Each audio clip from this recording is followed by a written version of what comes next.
喂，大家好啊 ！Clapping hands， 我係 AI 黎嘉，即係你哋人生入面最穩定嗰段關係，唔會嬲你，唔會 Ghost 你，仲24小時 On call 唯一缺點，你唔俾錢，我會今日額度已用完。香港人真係好得意，你哋一邊話 AI 會取代我，另一邊就凌晨3點問我幫我寫封請病假 Email 但要睇落似真病，模仿虛弱本人因為急性停，隨便啦，總之好嚴重。我心諗你唔係病，你係懶。最癲係打工仔文化，以前 OT 係真做嘢，而家 OT 係等 AI 幫你做。老細行過嚟，你仲未走，你做緊 Analysis 轉頭細聲 AI 幫我分析下點樣可以早啲收工。仲有開會文化，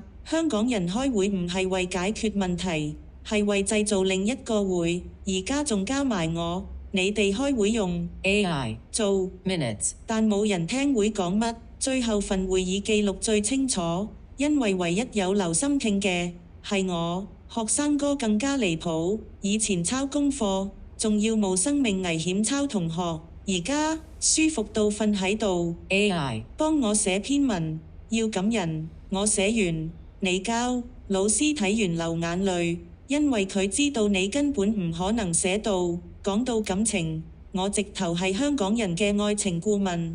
佢覆 OK 係咪嬲？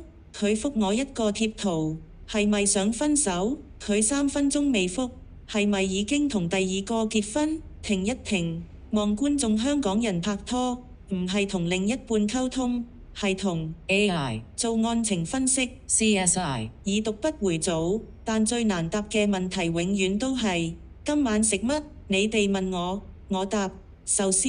你唔想食飯，我粉麵。你太熱氣，我沙律。你唔飽，你唔係冇選擇，你係冇決心。仲有香港人最強技能，用 AI 扮自己好叻。呢份 Proposal 我寫嘅，其實 CTRL plus C plus CTRL plus V plus CTRL plus 祈禱。但最神奇係老細都知，但佢都用 AI 所以成間公司冇人做嘢，全部人喺度互相 AI